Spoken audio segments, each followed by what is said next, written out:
sidang jemaat Tuhan. Sekali lagi shalom. Saya yakin dan percaya setiap kita yang hadir pada pagi hari ini, kita merasakan sukacita daripada Tuhan. Mari sidang jemaat Tuhan, kita membawa hati kita di hadapan Tuhan. Kita membawa pemikiran kita membawa tubuh kita di hadapan Tuhan. Kita mau sama-sama datang di hadapan Tuhan. Kita mau menaikkan setiap ucapan syukur kita kepada Tuhan untuk setiap kasih setia Tuhan, untuk setiap pertolongan Tuhan.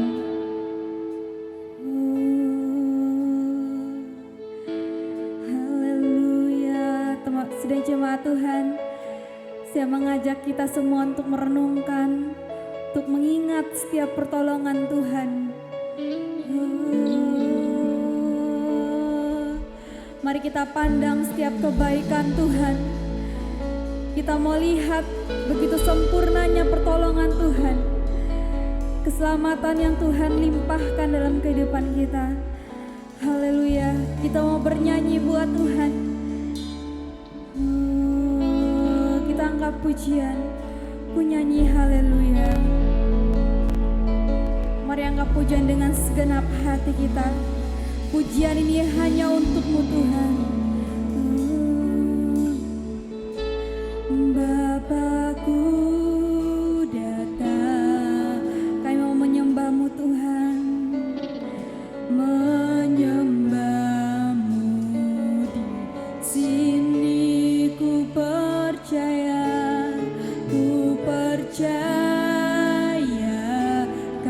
Engkau ada di antara kami Tuhan. Ada bagiku, katakan tak usah ku takut, sebab Kau sertaku. Tak usah ku bimbang, Kau di dalamku. Tak usah ku cemas, Kau penghiburku. Saat ku lemah, Kau kuatku. Sama-sama katakan. Ku nyanyi haleluya.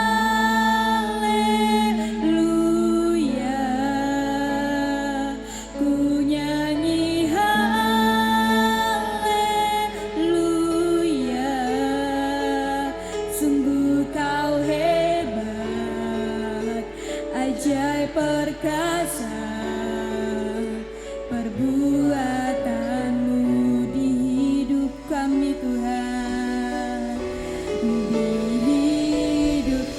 Dengan kasih Kristus saya undang sidang jemaat untuk bangkit berdiri. Kita mau datang masuk lebih dalam lagi dalam hadirat Tuhan. Haleluya, haleluya Yesus. Mari sama-sama katakan.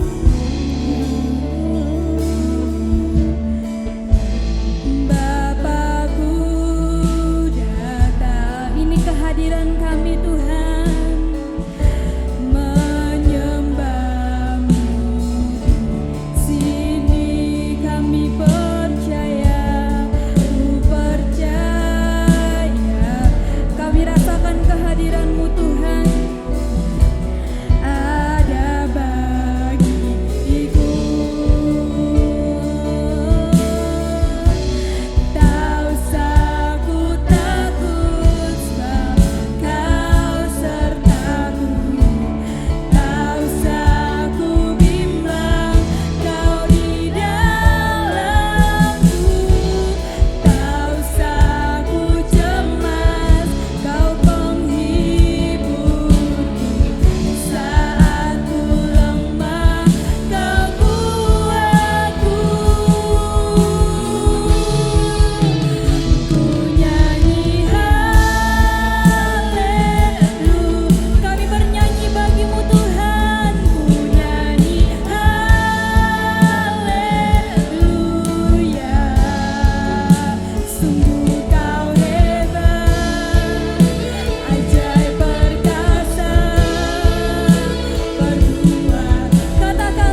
kehidupan kami Tuhan.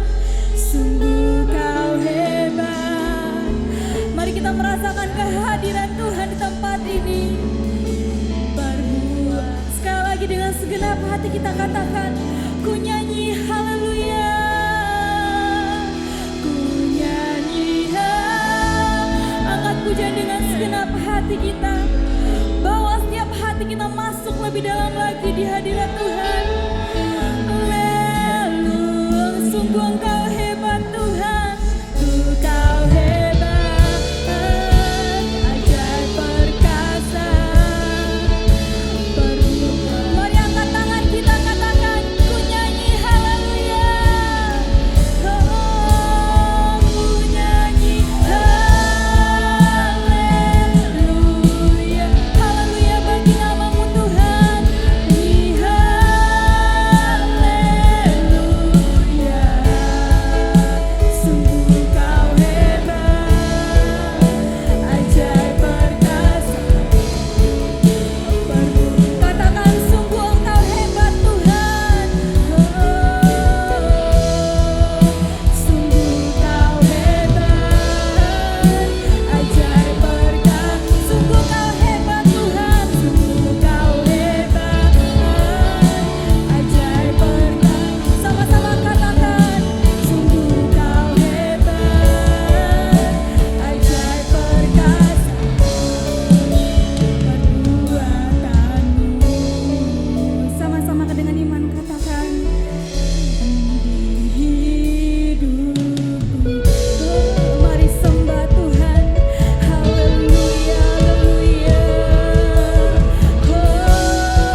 Kita merenungkan setiap kekuatan yang Tuhan berikan, setiap pertolongan, keberanian yang Tuhan berikan dalam kehidupan kita. Kita mau pandang wajah Tuhan, kita mau pandang setiap pertolongan Tuhan. Haleluya. Di dalam Tuhan tidak perlu ada yang kita takutkan. Di dalam Tuhan kita memiliki pengharapan yang begitu besar. Oh, mari pandang wajah Tuhan, pandang kuasa tangan Tuhan. Haleluya. Sama-sama katakan, ku pandang wajah-Mu. Angkat pujian dengan segenap hati kita. Pertolonganku datang, Kau butuh pertolongan-Mu Tuhan. Peganglah tanganku.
kemuliaan nama Tuhan, ada harapan yang sudah Tuhan sediakan dalam kehidupan kami Tuhan. Oleh sebab itu Tuhan, pada pagi hari ini melalui ibadah ini Tuhan menunjukkan bahwa kami punya pengharapan yang besar Tuhan. Inilah ucapan syukur kami Tuhan. Bapa yang di surga, Engkau menyertai ibadah ini Tuhan. Biarlah Tuhan melalui ibadah ini pemulihan boleh terjadi Tuhan. Kesembuhan boleh terjadi Tuhan melalui ibadah ini Tuhan. Hanya nama Tuhan yang dimuliakan dalam ibadah ini Tuhan.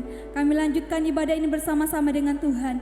Hanya dalam nama Tuhan Yesus Kristus kami ucap syukur. Haleluya. Amin. Shalom. Sekali lagi shalom saudara jemaat Tuhan. Kita mau menari buat Tuhan. Kita katakan sungai sukacitamu. Mari kita mau menari buat Tuhan pada pagi hari ini.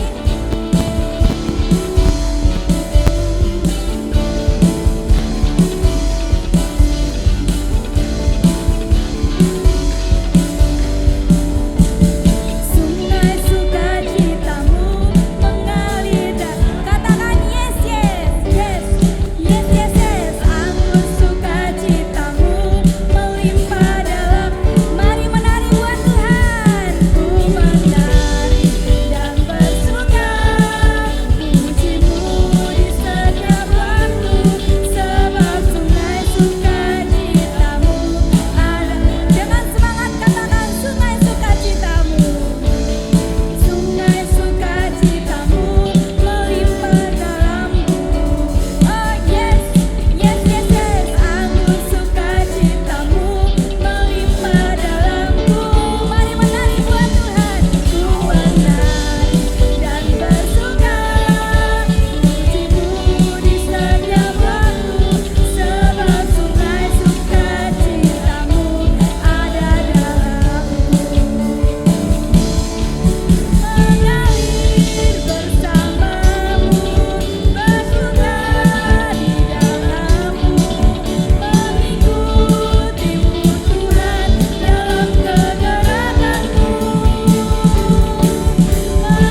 semangat Tuhan kita pada pagi hari ini.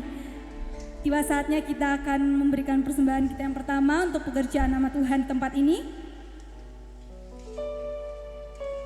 Kita mau angkat pujian, kita mau angkat satu pujian, ku hidup hanya bagimu Tuhan.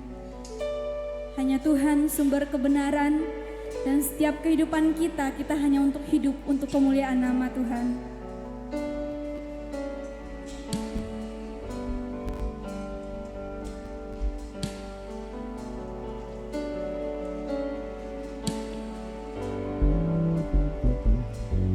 Yesus, kau kebenaran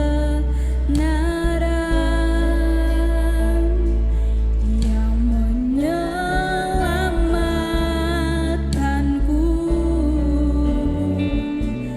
Kau memberikanku hidup dan pengharapan. Kami ikut kehendak-Mu Tuhan.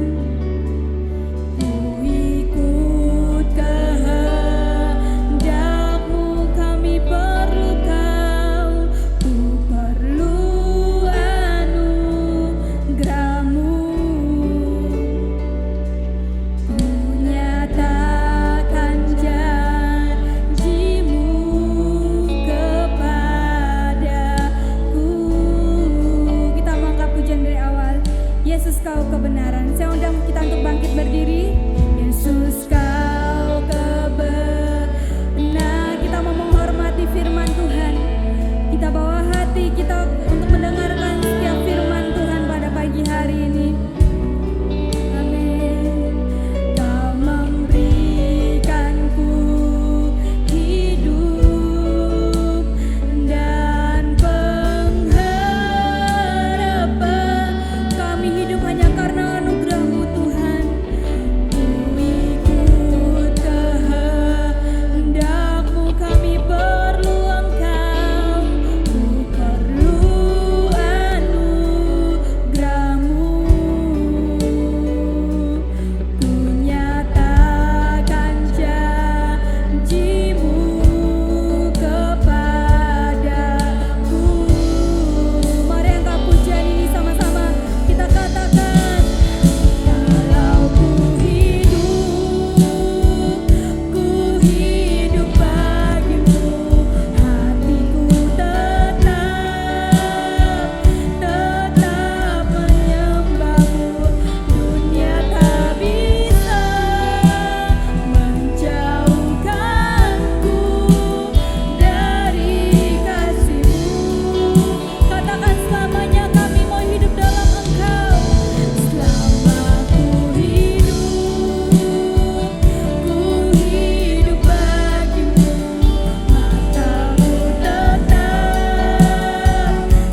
Bapa, kami bersyukur kepadamu atas kuasa hadirat-Mu yang luar biasa pada pagi hari ini.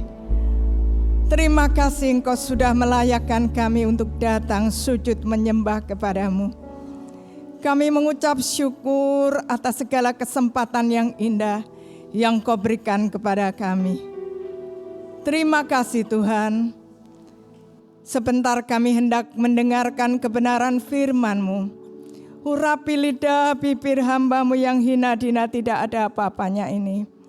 Cengkeram dalam kuat kuasa Roh-Mu yang kudus. Ampuni dosa dan kesalahan kami. Biarlah Roh-Mu yang kudus menanamkan kebenaran firman-Mu dalam setiap hati kami. Segala kuasa iblis yang berusaha mengganggu jalannya pewartaan firman-Mu, kami bersahati menolaknya di dalam nama Yesus. Keluar dari tempat ini, hanya Roh-Mu yang beracara di tengah-tengah kami, membawa kami fokus dan konsentrasi untuk mendengarkan kebenaran firman-Mu. Dalam nama Tuhan Yesus, kami sudah berdoa. Haleluya, amin.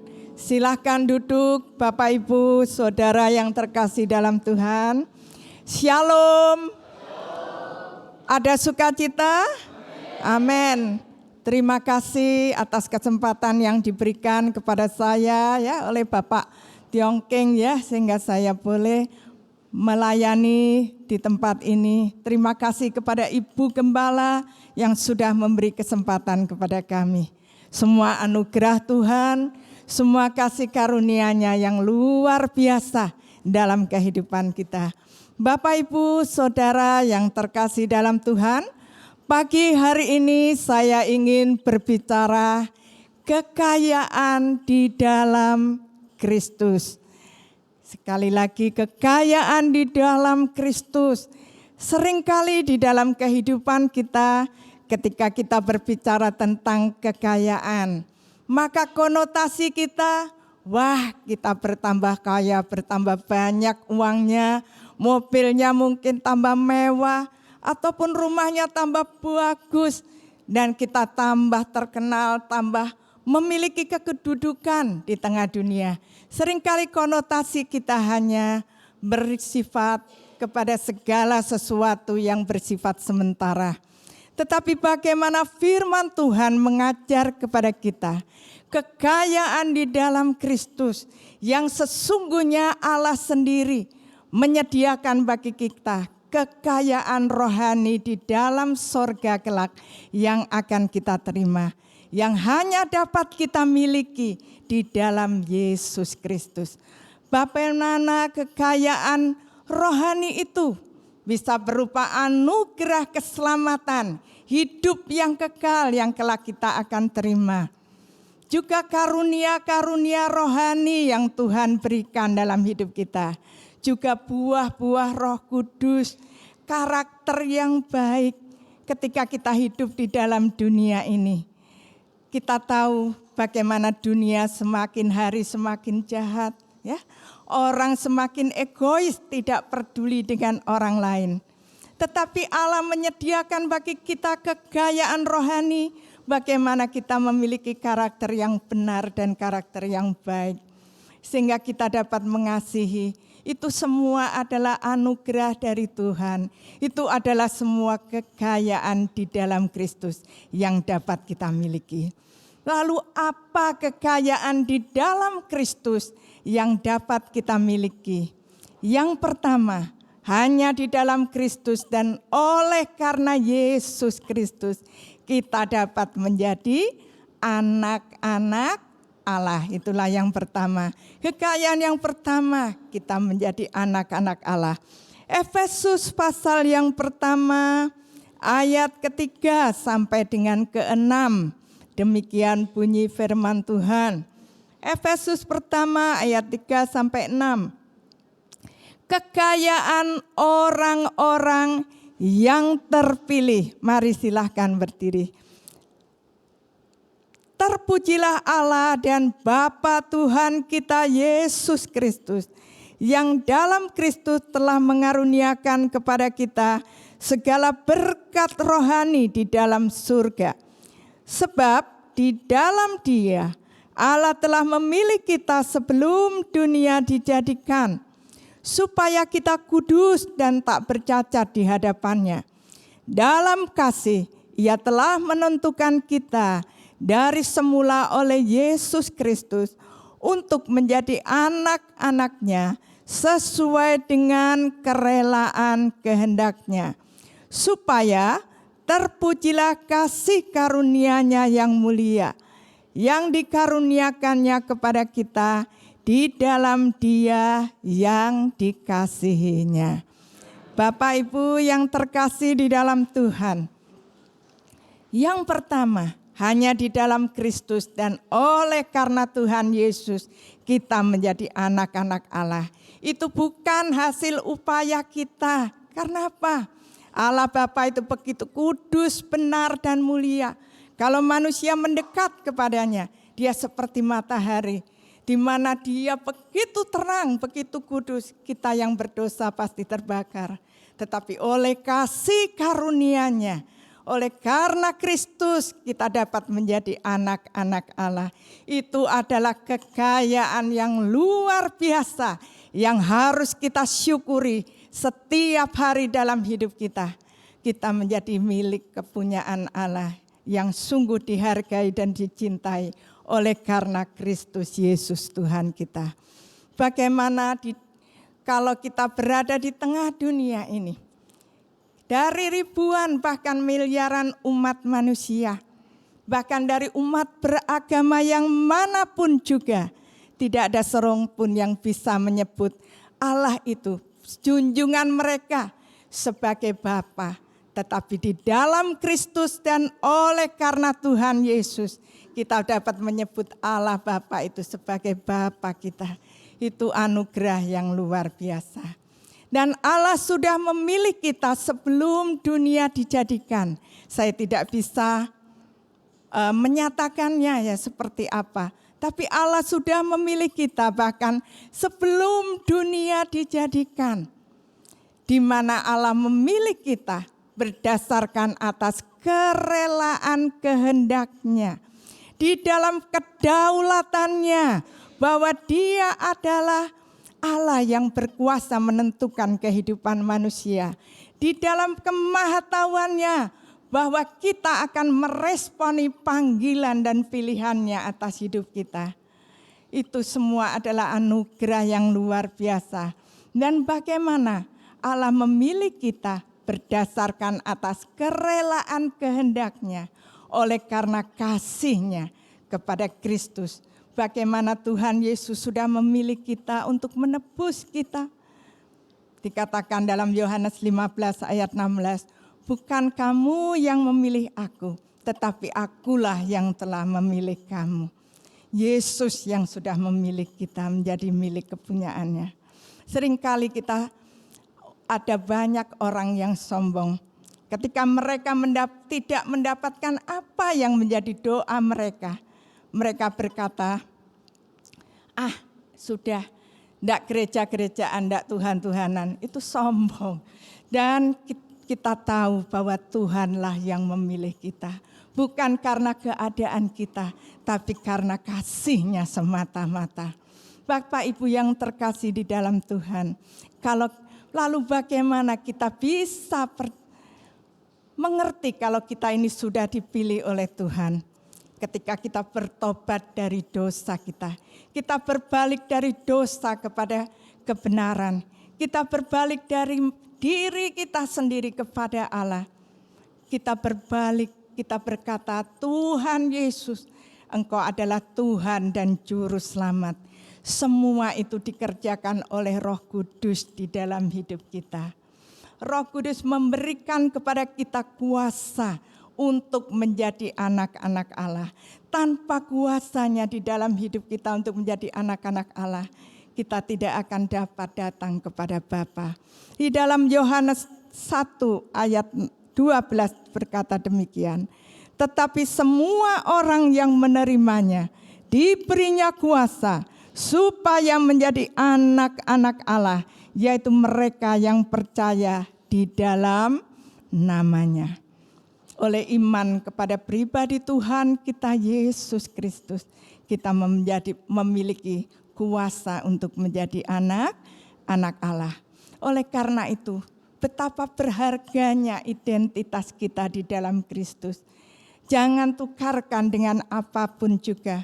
Banyak orang menukarkan identitas mereka di dalam Kristus dengan uang, dengan kedudukan, dengan jodoh, karena ingin menikah dan sebagainya. Atau banyak orang juga menukarkan identitas mereka di dalam Kristus. Karena apa? Ingin beristri lebih dari satu. Makanya kalau di dalam kekristenan atas satu suami satu istri. Tetapi karena ingin beristri lebih dari satu, mereka pindah agama. Menukarkan identitas di dalam Kristus oleh karena keinginan hawa nafsu. Tapi di dalam semuanya, mari sebagai anak-anak Tuhan hargai identitas kita sebagai anak-anak Allah. Karena untuk itulah Allah telah memanggil dan memilih kita. Supaya kita memiliki hubungan dengan pribadi yang maha kudus itu di dalam kehidupan kita. Lepas pribadi kita adalah anak-anaknya. Kita bisa belajar dari kehidupan seorang murid Tuhan yang bernama Stefanus. Stefanus ini adalah salah seorang murid Tuhan. Dia penuh dengan Roh Kudus dan pelayanannya selalu disertai dengan tanda-tanda kuasa Tuhan dan mujizat. Dan banyak orang yang iri hati terhadap pelayanannya. Mereka berasal dari jemaat Libertini yang berasal dari jemaat Yahudi. Mereka bersoal jawab dengan Stefanus. Tetapi Stefanus ini dikatakan tidak tertandingi hikmat yang diberikan Roh Kudus kepadanya. Tetapi mereka semakin iri hati. Lalu mereka punya cara. Mereka bawa saksi-saksi dusta untuk menfitnah Stefanus. Mereka menfitnah Stefanus bahwa Stefanus menghujat Allah dan menghujat daripada imam besar ataupun bait Allah. Pada akhirnya dia diperhadapkan kepada mahkamah agama Yahudi. Dan di sanalah dia memberikan pembelaannya. Dia menceritakan bagaimana Allah memanggil Abraham sampai menjadi satu bangsa yang besar. Dan ketika menjadi satu bangsa yang besar, ternyata ketika mereka memiliki kerajaan, setelah Daud, maka mereka menyembah kepada ilah-ilah yang lain. Dan akibatnya Tuhan memperingatkan mereka lewat para nabinya. Bagaimana para nabinya berkata, menubuatkan tentang pribadi Yesus, orang yang benar di hadapan Bapa. Tetapi mereka membunuh para nabi itu. Dan termasuk para imam ahli Taurat itu. Pada akhirnya mereka juga membunuh Sang Mesias, anak Allah Yesus Kristus itu. Dan disitulah dikatakan Stefanus mengingatkan mereka bahwa mereka menentang Roh Kudus dan mereka telah menerima hukum Taurat dari para malaikat. Tetapi mereka dikatakan mengabaikannya, tidak mentaatinya. Mereka sangat marah. Tetapi di situ Stefanus yang penuh dengan Roh Kudus menatap ke langit. Dan dia melihat langit terbuka. Tuhan Yesus berdiri di sebelah kanan Allah Bapa di surga. Dan dia berkata, sesungguhnya aku melihat anak manusia berdiri di sebelah kanan Allah. Mereka semakin tidak mau mendengarkan. Mereka menutup telinganya. Dan mereka menyeret dia keluar kota. Dia dirajam dengan batu. Sebelum dia meninggal, dia berkata, Tuhan Yesus, terimalah rohku. Ampuni dosa mereka, jangan tanggungkan kesalahan mereka kepada mereka. Dengan itu dia meninggal dunia. Bapak, Ibu, Saudara yang terkasih di dalam Tuhan, bagaimana dia tetap setia untuk memegang identitasnya sebagai anak-anak Allah. Karena dia tahu, karena hanya pribadi Yesus yang mampu memberikan kebangkitan bagi orang yang mati. Bagaimana Yesus yang sudah mati telah bangkit kembali dan naik ke sorga, berada di dalam kemuliaan, berada di sebelah kanan Allah Bapa. Bapak Ibu yang terkasih dalam Tuhan, Stefanus tahu bahwa hidup di dalam dunia hanya sementara. Ada kekekalan di dalam kemuliaan bersama Tuhan yang menunggu dia. Bagaimana dalam kehidupan kita? Mungkin kita mengalami pergumulan, masalah, persoalan di dalam hidup. Satu hal, semuanya hanya bersifat sementara. Bagaimana kelak kita berada di dalam kemuliaan bersama Kristus. Biarlah itu senantiasa menjadi pengharapan di dalam hidup kita. Inilah yang pertama. Dan yang kedua, apa kekayaan di dalam Kristus yang dapat kita miliki?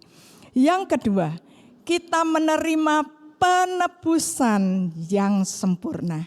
Dan itu hanya dapat kita miliki di dalam Kristus. Efesus pasal yang pertama ayat 7 sampai dengan 12. Tetapi saya akan membacanya sampai 10 saja. Efesus 1 ayat 7 sampai 10, demikian bunyi firman Tuhan. Sebab di dalam Dia dan oleh darahnya kita beroleh penebusan, yaitu pengampunan dosa, menurut kekayaan kasih karunia-Nya yang dilimpahkannya kepada kita dalam segala hikmat dan pengertian. Sebab Ia telah menyatakan rahasia kehendak-Nya kepada kita sesuai dengan rencana kerelaannya, yaitu rencana kerelaannya yang dari semula telah ditetapkannya di dalam Kristus sebagai persiapan penggenapan waktu untuk mempersatukan di dalam Kristus sebagai kepala segala sesuatu, baik yang di sorga maupun yang di bumi. Amin. Bapak Ibu yang terkasih di dalam Tuhan, hanya di dalam Kristus dan oleh karena Kristus kita menerima penebusan yang sempurna. Bapak Ibu yang terkasih di dalam Tuhan, hanya di dalam Kristus kita ditebus. Apa arti kata penebusan? Yaitu pengampunan dosa dari Allah. Ditebus berarti dosa kita diampuni oleh Allah. Kita tahu bagaimana hutang dosa manusia di hadapan Allah. Ketika manusia pertama jatuh dalam dosa. Hutang dosa manusia tidak dapat dibayar dengan apapun. Dengan seluruh harta kekayaan dunia ini dikumpulkan, tidak cukup untuk membayar harga dosa kita. Dengan segala keperbuatan yang baik yang kita lakukan, tidak mungkin juga membayar segala harga hutang dosa kita. Tidak ada satupun pendek kata untuk membayar harga dosa kita di hadapan Allah. Dan apa akibat daripada kejatuhan manusia pertama dalam dosa? Dia membawa kita semua juga turut masuk ke dalam kuasa dosa. Bagaimana manusia berada di bawah kuasa dosa, diperbudak oleh dosa, diperbudak oleh hawa nafsu, hidup di bawah pengaruh iblis yang terus membujuk manusia untuk berbuat dosa. Bagaimana semuanya itu pada akhirnya membawa manusia mengalami kematian secara jasmani. Kalau sebelumnya manusia bisa memiliki hidup yang kekal bersama Bapa, tetapi kejatuhan manusia dalam dosa ketika Adam dan Hawa melanggar perintah Allah membawa kita hanya mungkin memiliki umur mungkin dahulu 1000 tahun, sekarang tinggal 120, 100 tahun. Pendek kata, kita tidak bisa mendiami tubuh kita untuk selamanya. Kita akan mengalami juga kematian secara jasmani. Dan kematian secara jasmani diiringi dengan kematian secara rohani. bagaimana manusia tidak bisa menghampiri Allah oleh karena dosa memisahkan manusia yang berdosa dengan kekudusan daripada Allah. Bagaimanapun manusia berusaha untuk berbuat yang baik, yang benar. Ibaratnya mendirikan tangga sampai ke langit, semakin tinggi tangganya, semakin tinggi pula langitnya. Artinya tidak bisa menjangkau. Tetapi bagaimana kalau tangga itu dilulurkan dari sorga kepada kita? Kita pasti bisa sampai ke sana. Bapak, Ibu, Saudara yang terkasih di dalam Tuhan, pada akhirnya kematian rohani diikuti dengan kematian secara jasmani, kebinasaan, di dalam api neraka. Keterpisahan untuk selama-lamanya dari hadapan hadirat Allah. Dosa memisahkan manusia dari Allah. Dan Allah sebagai pribadi yang adil, hutang dosa manusia terhadap keadilan Allah harus tetap menerima penghukuman akibat dosa dan kesalahannya. Tetapi di sini kita bisa melihat Allah yang penuh dengan kasih. Dia merancangkan karya keselamatannya. Dia sendirilah yang merancangkan karya keselamatannya. Kalau misalnya kita berhutang kepada seseorang, kita tidak bisa membayarnya, maka kita hanya meminta pengampunan dan berdasarkan atas inisiatif daripada orang yang berhutang, kita bisa diampuni. Berdasarkan cara yang dia tentukan, baru kita bisa dibebaskan. Begitu pula dengan Allah. Hutang dosa manusia hanya dapat dibayar berdasarkan atas prakarsa Allah sendiri. Atas kerelaan hati Allah sendiri. Berdasarkan pula atas cara Allah sendiri untuk memberikan pengampunannya. Dan berdasarkan pula atas korban yang disediakan oleh Allah sendiri. Dalam Roma 3 ayat 25 sampai 29a, 23 sampai 25a dikatakan semua orang telah berbuat dosa dan kehilangan kemuliaan Allah. Dan oleh kasih karunia telah dibenarkan dengan cuma-cuma karena penebusan di dalam Kristus Yesus.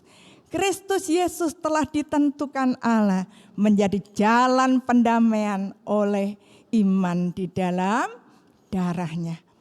Hanya atas prakarsa Allah, inisiatif dari Allah, berdasarkan caranya Allah melalui penebusan.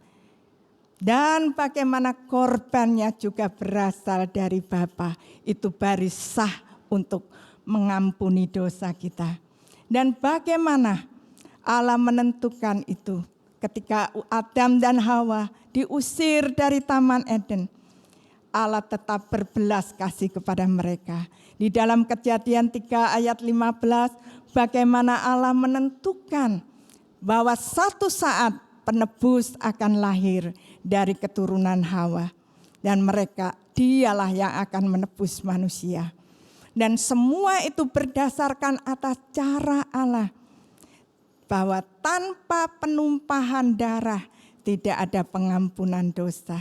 Bagaimana Allah menyembelih seekor binatang.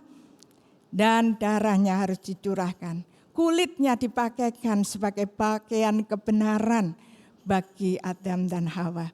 Tetapi itu hanya bersifat sementara. Karena itu menggambarkan kepada kebenaran yang akan datang. Pribadi Yesus, sang kebenaran yang akan menutupi dosa dan kejahatan kita. Bagaimana tanpa penumpahan darah tidak ada pengampunan dosa. Lalu darah siapakah yang layak dicurahkan? Darah binatang tidak setara dengan manusia. Binatang tidak punya jiwa, tidak punya roh. Manusia punya, tidak setara. Darah manusia yang lain, semuanya sudah jatuh dalam dosa, kehilangan kemuliaan Allah. Sama satu dengan yang lain. Satu-satunya darah yang tidak bercacat celah berasal dari surga yang mulia. Bagaimana Yesus, Sang Firman Allah, anak Allah yang hidup, harus turun ke dalam dunia. Dia harus rela untuk darahnya ditumpahkan. Dia harus rela untuk mati di atas kayu salib demi menebus hidup kita, demi menanggung dosa kita. Dia harus rela ketika pakaian kebenarannya diberikan kepada kita, supaya kita yang berdosa diampuni oleh Allah Bapa dan dibenarkan kembali di hadapannya untuk menjadi milik Allah. Bapak Ibu yang terkasih di dalam Tuhan, oleh darah Yesus kita menerima pengudusan yang melayakkan kita untuk didiami Roh Kudus. Dan itulah yang membawa kita menjadi anak-anak Allah. Bapak Ibu yang terkasih di dalam Tuhan, bagaimana ketika Tuhan Yesus berada di atas kayu salib, Dia berkata, sudah selesai, sudah genap. Apa yang Tuhan sudah selesaikan? Karya keselamatan yang sudah dirancangkan Allah ribuan tahun ketika Adam dan Hawa jatuh dalam dosa, sudah digenapi di atas kayu salib melalui apa yang Yesus kerjakan, supaya kita beroleh pengampunan dosa dari Allah. Bagaimana saat itu terjadi gempa bumi yang sangat dahsyat dan tirai bait Allah yang memisahkan antara ruang kudus dan maha kudus tercarik menjadi dua dari atas ke bawah. Tirai yang tebalnya kurang lebih 30 cm, tingginya 30 meter. Bayangkan dengan gunting seperti apapun tidak bisa mengguntingnya. Tetapi itu tercarik menjadi dua dari atas ke bawah. Yang menandakan bahwa atas prakarsa Allah sendiri, Allah memberikan dirinya diperdamaikan dengan manusia. Oleh karena darah Yesus Kristus anaknya yang tunggal sebagai imam besar yang agung bagi kita. Betapa kita harus menghargai apa yang Yesus kerjakan dalam kehidupan kita. Betapa anugerahnya yang sangat luar biasa sudah menebus kita. Kita ditebus bukan dengan barang yang fana, tetapi dengan darah yang sangat mulia dan berharga. Darah Yesus yang mampu menyelamatkan dan memberikan kepada kita hidup yang kekal. Supaya kita tidak lagi hidup di bawah kutuk, tetapi menjadi orang-orang yang hidup di bawah kasih karunia dan berkat yang Tuhan berikan. Ada 7 titik pencurahan darah Yesus yang ketika kita selalu mengingatnya akan membawa kemenangan dalam kehidupan kita sebagai anak-anak Tuhan. Bagaimana itu dimulai dari Taman Getsemani. Ketika Yesus bergumul semalam-malaman. Sebenarnya Tuhan sedang menyerahkan kehendak bebas kita. Menebus kehendak bebas kita. Supaya kita dapat mengikuti apa yang menjadi kehendak Allah. Bagaimana ketika dia harus meminum cawan murka Allah. Seharusnya kitalah yang harus meminumnya. Tetapi Yesus rela meminumnya bagi kita. Dia berkata, Bapa, kalau boleh cawan ini lalu daripadaku.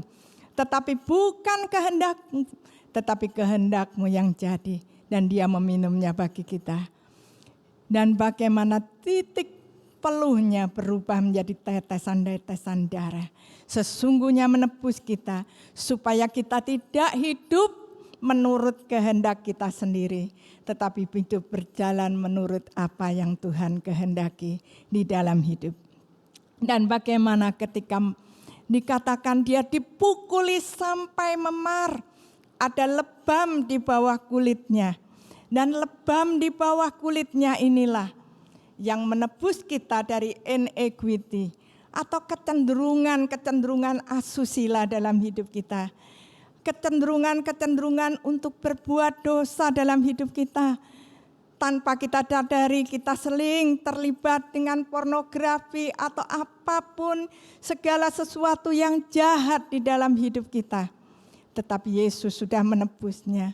Ketika kita tidak berdaya untuk lepas, kita belajar untuk memandang kepada Tuhan Yesus dan membiarkan Roh Kudus menaruhkan pikiran dan kehendak Kristus itu di dalam hidup kita dan menolong kita supaya kita dapat lepas dari segala keinginan daging kita dan hidup menurut keinginan Roh Kudus itu di dalam hidup. Dan bagaimana Tuhan Yesus setiap bilur di tubuhnya menyembuhkan kita dari segala penyakit secara jasmani, jiwani maupun rohani. Sering di dalam kehidupan kita mengandalkan dokter untuk menyembuhkan kita. Tetapi penyembuh yang sejati adalah pribadi Tuhan Yesus Kristus. Ketika kita sebelum berobat, marilah datang kepada Tuhan. Tuhan tolong tunjukkan kemana dokter mana saya harus berobat. Di situ dokter memberi obat, Tuhan Yesus yang menyembuhkan. Dan penyakit di dalam jiwa kita, mungkin kita merasa terbuang, kita merasa seorang diri, kita merasa tidak ada yang menghargai, tidak ada yang memperhatikan, ada luka di dalam hati kita. Sesungguhnya oleh bilur-bilur Tuhan Yesus kita juga disembuhkan.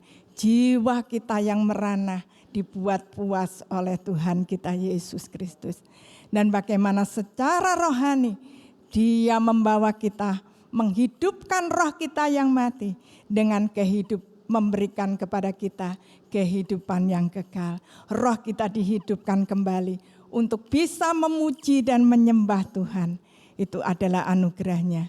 Dan bagaimana ketika tangannya ditembus dengan paku, itu membawa kita diberkati. Bagaimana tangannya yang ditembus dengan paku menebus kita dari kutuk kegagalan, sehingga apa yang kita kerjakan Tuhan membuatnya berhasil.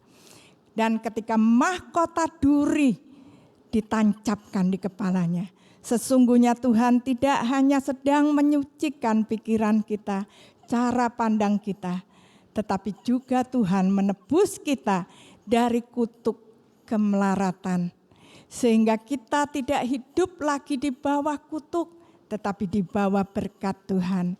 Bagaimana onak duri itu berbicara tentang kutuk Adam, di mana tanah dikutuk untuk menghasilkan onak duri. Yesus memakainya sebagai mahkota supaya kita yang mempercayai pribadi Tuhan Yesus sebagai Tuhan Juru Selamat, kita tidak lagi hidup di bawah kutuk, tetapi di bawah anugerahnya, di bawah berkatnya. Sehingga ketika kita bekerja, kita tidak bekerja sia-sia, tetapi kita bekerja di dalam anugerahnya yang luar biasa, sehingga kita dapat menikmati hasil yang Tuhan berikan bagi kita.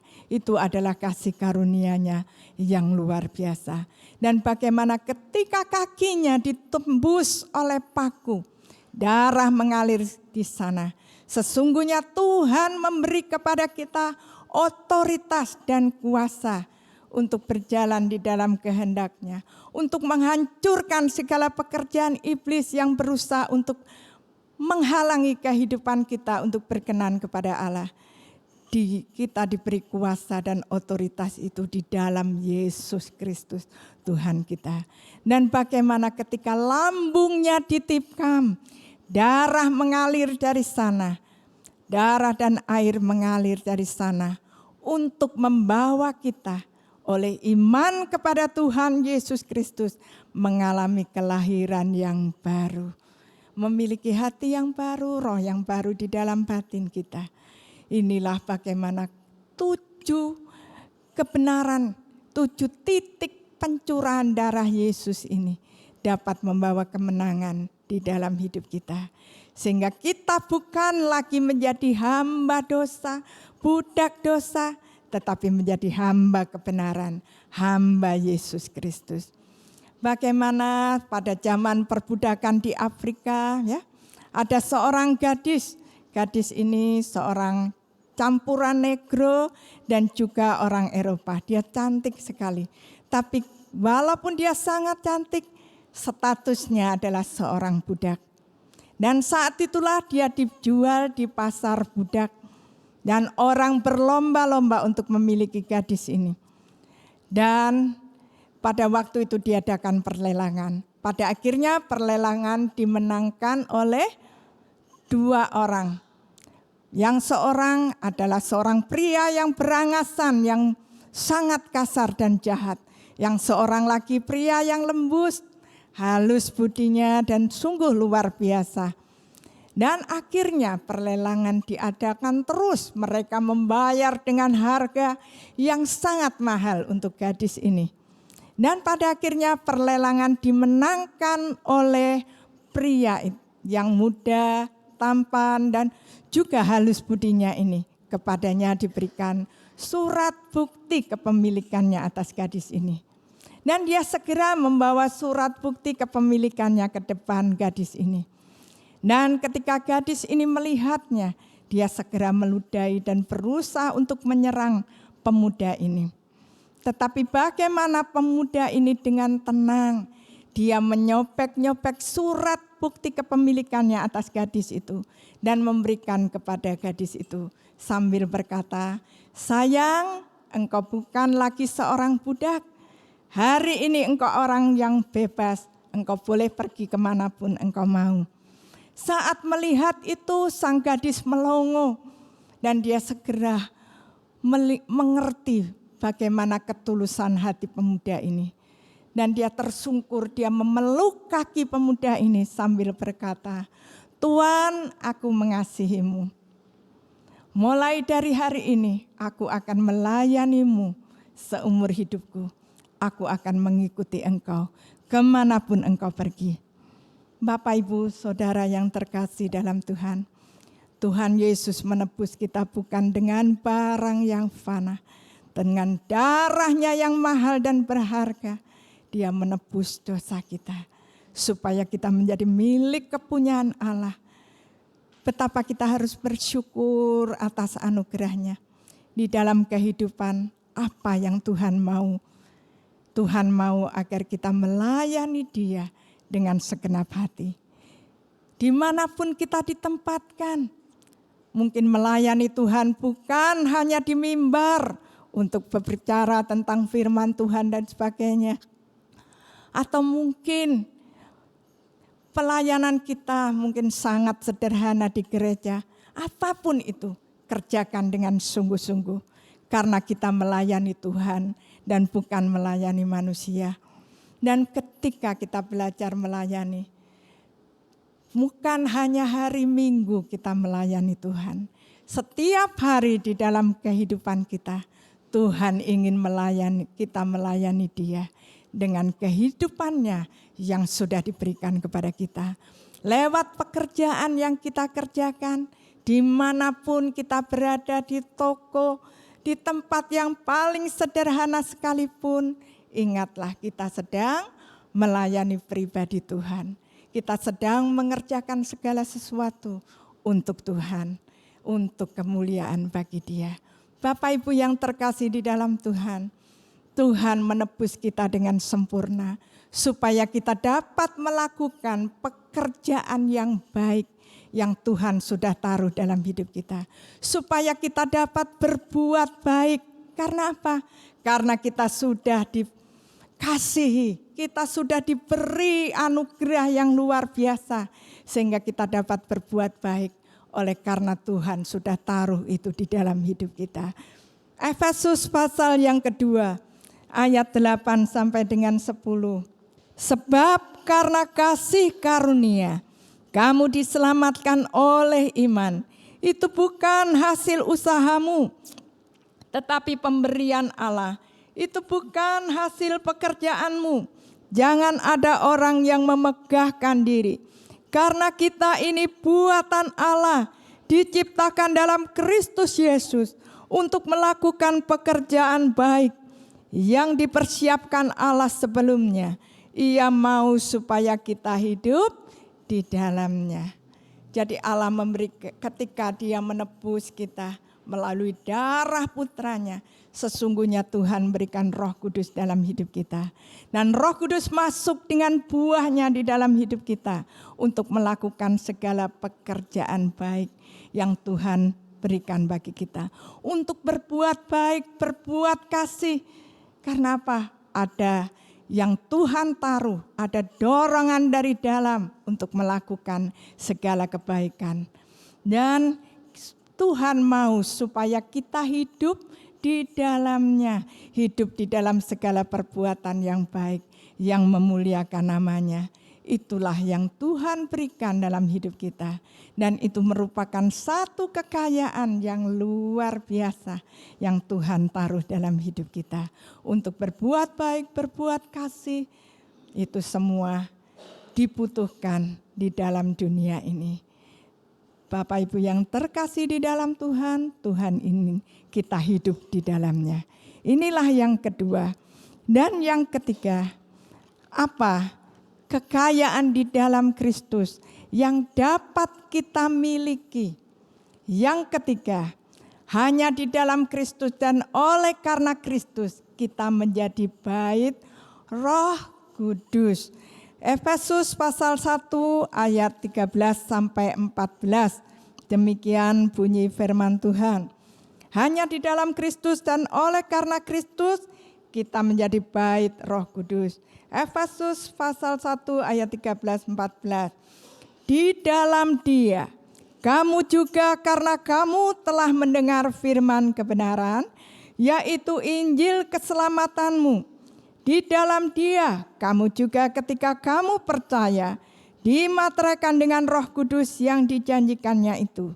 Dan Roh Kudus itu adalah jaminan bagian kita sampai kita memperoleh seluruhnya, yaitu penebusan yang menjadikan kita milik Allah untuk memuji kemuliaannya. Amin. Hanya di dalam Kristus dan oleh karena Kristus kita menjadi bait Roh Kudus.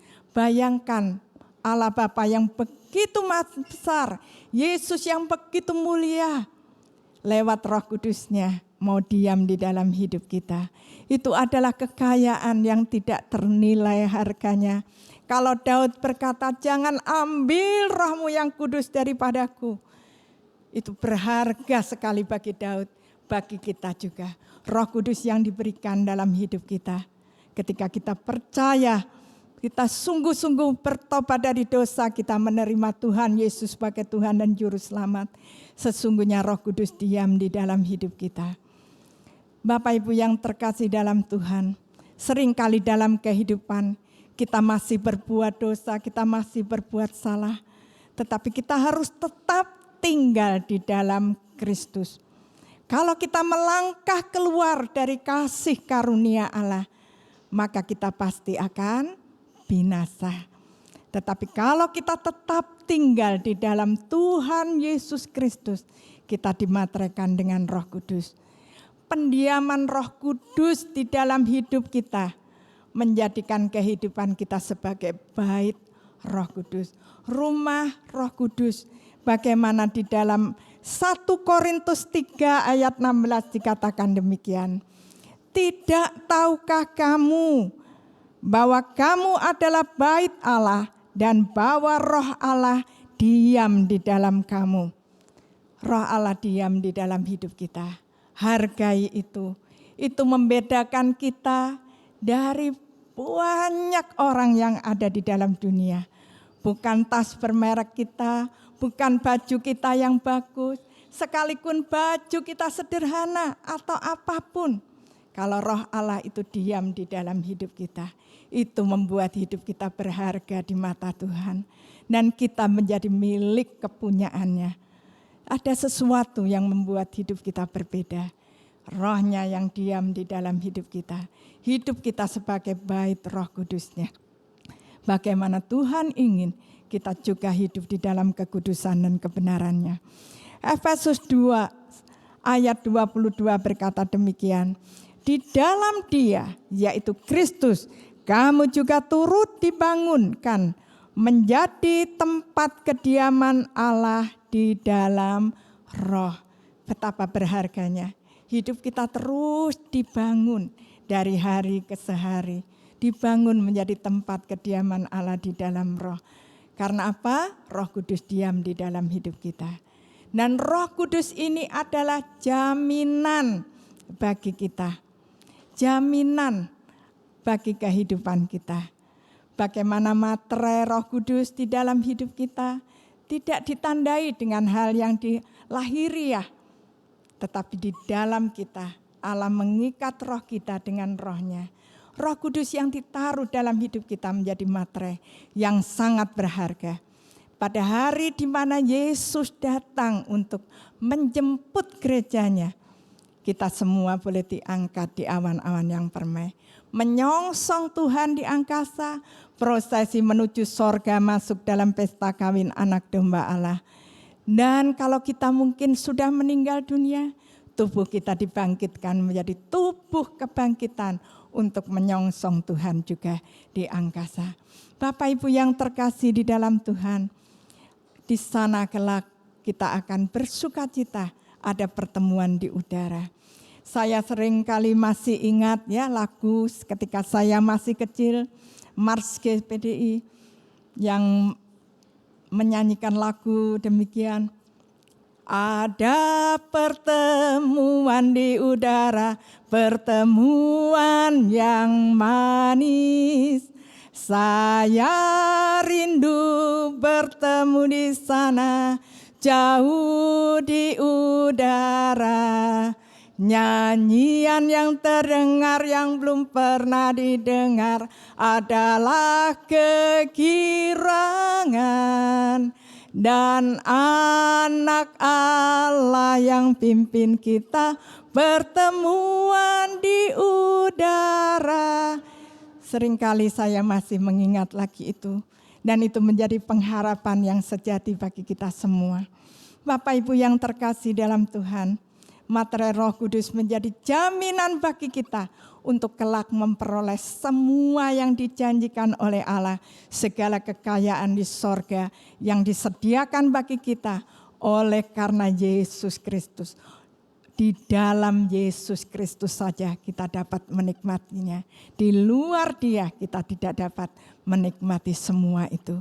Oleh karena itu pegang teguh identitas kita di dalam Kristus sebagai anak-anak Allah. Bapak Ibu yang terkasih dalam Tuhan, lalu apa tujuan Tuhan menjadikan kita bait Roh Kudus? Ketika Tuhan Yesus masuk kota Yerusalem, Dia pergi ke bait Allah. Dia berada di halaman bait Allah itu. Dia menyaksikan halaman bait Allah yang seharusnya menjadi tempat beribadah bagi orang-orang yang berada di perantauan, mereka balik, mereka bisa ibadah di sana.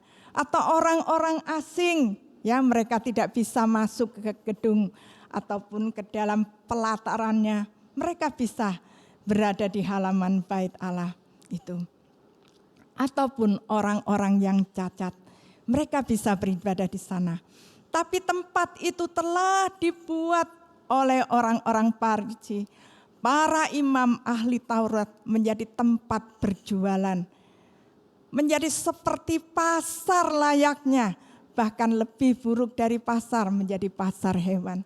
Bayangkan hewan-hewan korban dijual belikan di sana, kotorannya tentu ada di mana-mana dan baunya tentu menyengat sekali. Dan belum lagi didirikan meja-meja penukar uang. Bagaimana meja-meja penukar uang ini? Ketika orang membawa persembahan ke dalam bait Allah, mereka harus tukar dengan koin yang berlaku. Dan ketika itulah mereka membuat nilai tukarnya ini tinggi, sehingga orang-orang yang tidak empunya, mereka tidak bisa membawa korban kepada Tuhan. Dan pada akhirnya juga ada bangku-bangku pedagang merpati. Dan Yesus masuk ke dalam bait Allah itu, ke halaman bait Allah itu. Dia menjungkir balikan semuanya dan mengusir pedagang-pedagang itu keluar dari bait Allah. Yesus menyucikan halaman bait Allah itu untuk kembali menjadi lambang kehadiran Allah di tengah-tengah umatnya. di mana umat bisa datang kepada Tuhan. Bukan hanya mempersembahkan korban pulang diberkati Tuhan, tetapi mereka dapat berjumpa dengan pribadi Tuhan dan memiliki hubungan dengan pribadi Tuhan itu di dalam hidup. Itulah yang dikehendaki Yesus ketika menyucikan bait Allah itu. Dia hendak mengembalikan fungsinya untuk menjadi rumah doa, tempat yang kudus bagi Tuhan, di mana umat dapat menikmati hadirat Tuhan dan mereka dapat sujud menyembah dan memiliki hubungan dengan Tuhan. Dan rumah pada akhirnya ketika Yesus mengajar mereka firman Allah, banyak mujizatnya yang terjadi. Orang sakit disembuhkan, orang yang lumpuh dia bisa berjalan lagi. Karena Tuhan menjadikannya menjadi rumah mujizat ketika dia mengajar akan orang-orang itu. Dan bagaimana pada akhirnya ada pujian yang dinaikkan. Anak-anak bersorak-sorai memuji dan memuliakan Tuhan. Bapak Ibu yang terkasih di dalam Tuhan, tubuh Kristus adalah bait Allah. Kalau bait Allah secara jasmani diruntuhkan, tetapi bait Allah secara rohani, yaitu tubuh Kristus, bait Roh Kudus, di mana gereja Tuhan juga memiliki fungsi yang sama. Ketika Tuhan Yesus sudah mati dan bangkit dari antara orang mati dan kembali ke surga, dia sebagai kepala gereja ada di surga. Kita sebagai tubuh Kristus ada di bumi. Dan tubuh Kristus menjadi bait Roh Kudus, bait Roh Kudus. Untuk menjadikannya menjadi rumah doa. Gereja Tuhan menjadi rumah doa. Di mana umat bisa berjumpa dengan Tuhan. Di mana Tuhan membersihkan hati setiap orang yang ada di dalamnya. Untuk bisa kembali menikmati hubungan dengan Tuhan. Untuk bisa menikmati kehadiran Tuhan. Dan pada akhirnya menjadi rumah kuasa.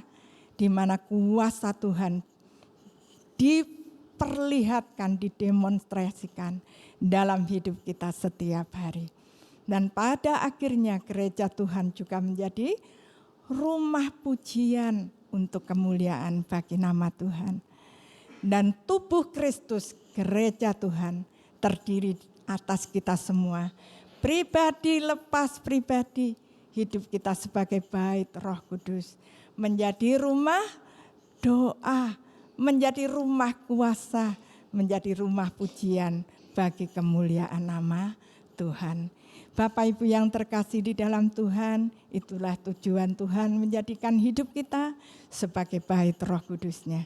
Di mana melalui kehidupan kita ada doa-doa yang dipanjatkan, ada hubungan yang karib dengan Tuhan. Dan pada akhirnya kuasa Tuhan akan dinyatakan lewat kehidupan kita. Dan nama Tuhan dipermuliakan juga lewat gerejanya, lewat kita semua sebagai anak-anaknya. Bapak Ibu yang terkasih dalam Tuhan, inilah ketiga hal apa kekayaan di dalam Kristus yang dapat kita miliki, yang hanya bisa kita peroleh di dalam Kristus. Yang pertama, hanya di dalam Kristus kita menjadi anak Allah. Sehingga kita dilayakkan untuk datang ke hadirat-Nya tanpa harus memberikan persembahan darah. Kita datang oleh karena darah Yesus yang mulia.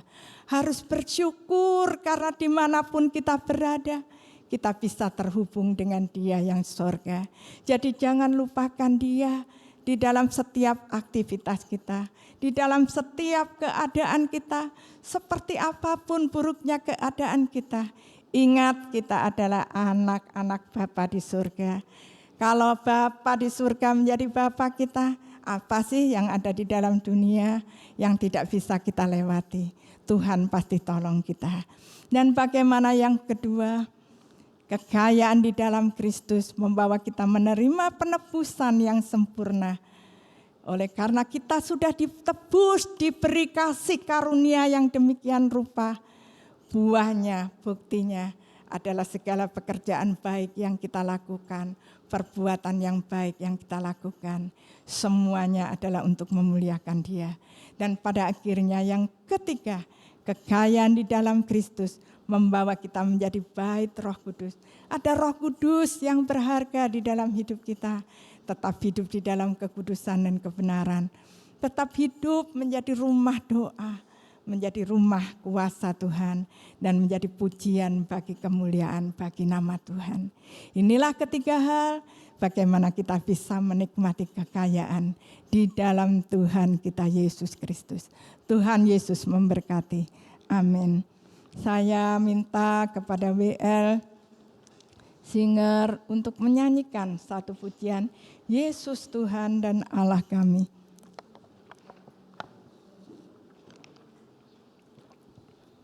Saya minta WL mengambil nada untuk saya. Mari kita menyanyikan pujian ini. Kita bangkit berdiri Bapak Ibu. Kita mengucap syukur kepada Tuhan. Betapa kita adalah orang-orang yang sungguh kaya di dalam Kristus Tuhan kita. Kami mengucap syukur kepadamu atas kasih karunia-Mu yang luar biasa, yang akan mengubah hidup kami setiap hari. Terima kasih, tolong hidup umat-Mu Tuhan. Kami tidak layak, tetapi Engkau melayakkan kami. Oleh karena kasih-Mu ya Tuhan, terima kasih Tuhan Yesus. Amin.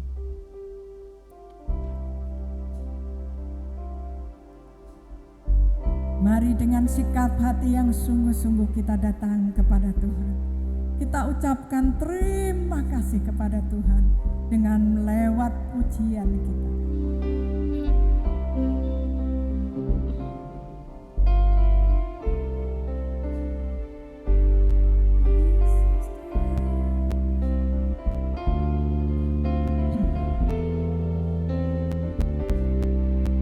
Engkau layak menerima pujian, hormat dan kuasa.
Sering di dalam hidup kami sering menyakiti hati-Mu Tuhan.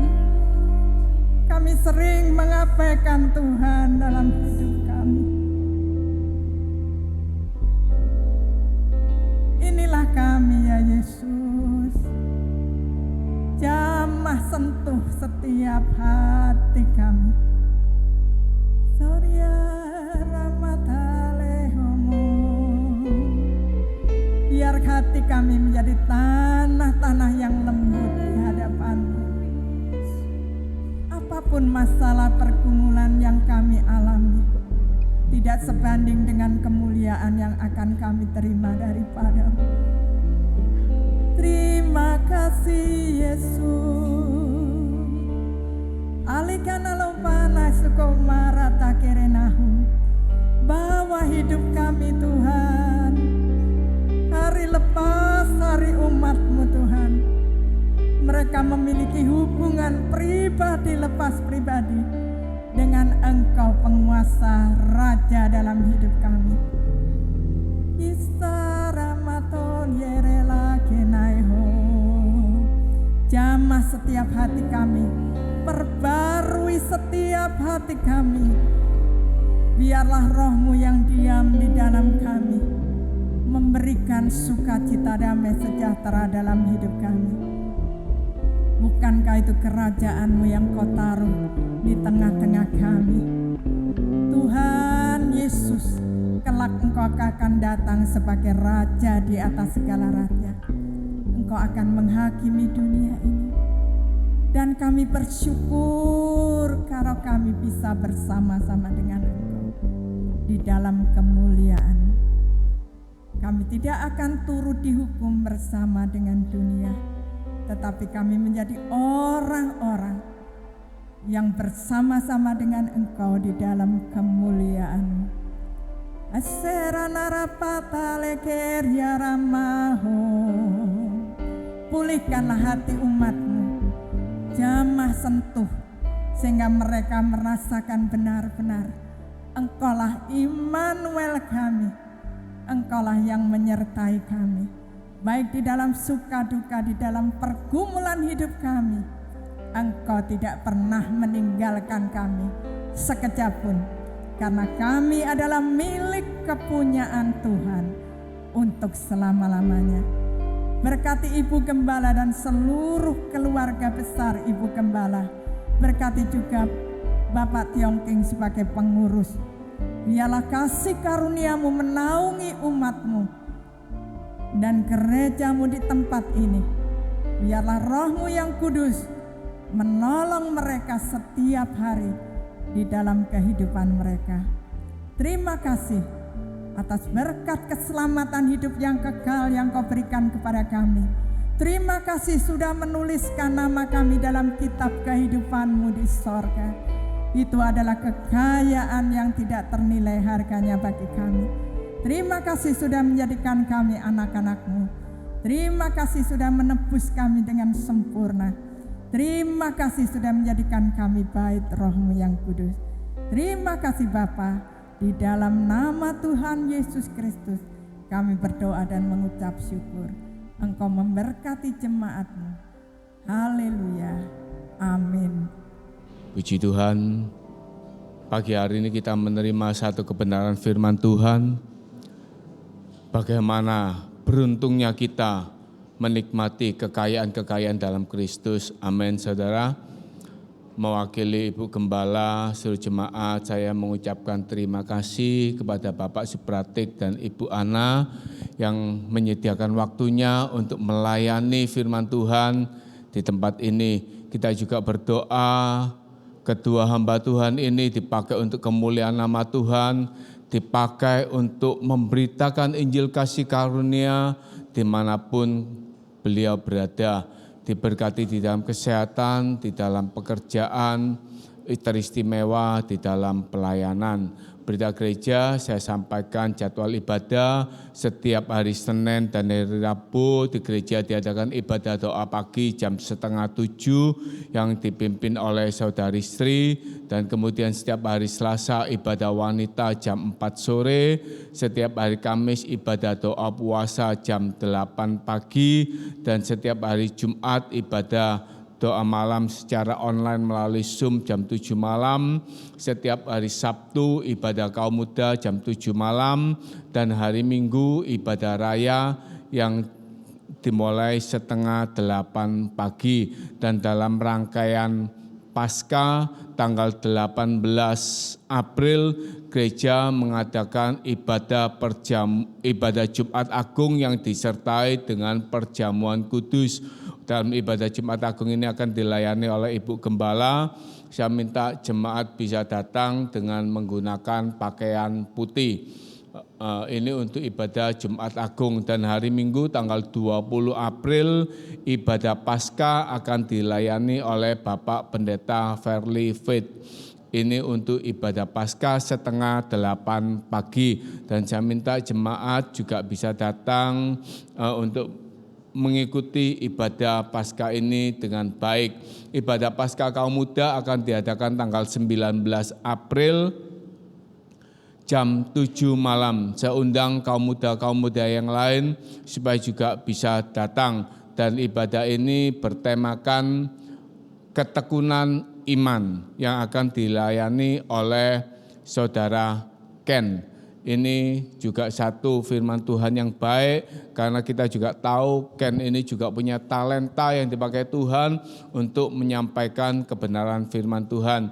Saya minta kaum muda bisa memberikan waktunya untuk datang di dalam ibadah Paskah kaum muda. Dan saya rasa tidak ada pengumuman yang lain, saya kembalikan kepada WL. Puji nama Tuhan, kita sudah mendengar pengumuman dan firman Tuhan yang luar biasa. Tiba saatnya kita akan memberikan persembahan kita yang kedua untuk pekerjaan Tuhan di tempat ini. Namun sebelum itu kita mengangkat satu pujian Immanuel.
Terima kasih Tuhan, terima kasih. Pagi hari ini kami sama-sama dalam rumah Allah menikmati firman Allah yang begitu indah. Tuhan, nyatakan oleh kuasa-Mu, oleh darah-Mu, oleh pengorbanan-Mu, oleh kuasa Roh Kudus-Mu Tuhan, Engkau perbarui kami. Kami memperoleh kasih karunia demi kasih karunia di dalam hidup kami ya Bapa. Engkau pakai hamba-Mu, Ibu Dokter Gigi Ana Tuhan, yang sudah memberikan wejangan-wejangan firman-Mu yang begitu indah bagi kami semuanya. Berkati hamba-Mu ini dimanapun Tuhan pelayanannya selalu menjadi berkat ya Bapa. Engkau juga jamah dan berkati Bapak Supraktikno. Tuhan jamah, Tuhan beri kesehatan, kekuatan bagi tubuhnya untuk bisa melayani ya Bapa. Biar suami istri ini selalu menjadi berkat dimanapun berada. Terima kasih ya Bapak, berkati seluruh jemaat-Mu Tuhan, supaya firman-Mu tidak berlalu begitu saja, tapi sungguh-sungguh menjadi berkat bagi kami semua. Berkati para WL dan singer, berkati pemain musik, berkati seluruh jemaat-Mu yang sudah ambil bagian di dalam pelayanan. Terima kasih Bapak di surga, makasih. Kami teringat saudara kami Bapak Andi. Tuhan tolong Bapak Andi saat ini, beliau lagi terbaring di rumah karena tubuhnya kurang sehat, sakit Tuhan. Engkau jamah, kami panggil dalam nama Yesus, biar semua sakit penyakitnya dihancurkan, diusir oleh kuasa darah Yesus.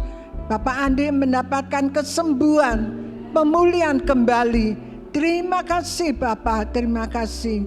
Mari jemaat yang dikasihi Tuhan, kita akan pulang dengan membawa damai sejahtera dari Allah Bapa, cinta kasih pemeliharaan Tuhan Yesus, persekutuan dalam kuasa Roh Kudus ada menyertai kita semuanya dalam berkat nama Tuhan Yesus Kristus. Di dalam nama Tuhan Yesus yang percaya katakan amin. Kau kuatkan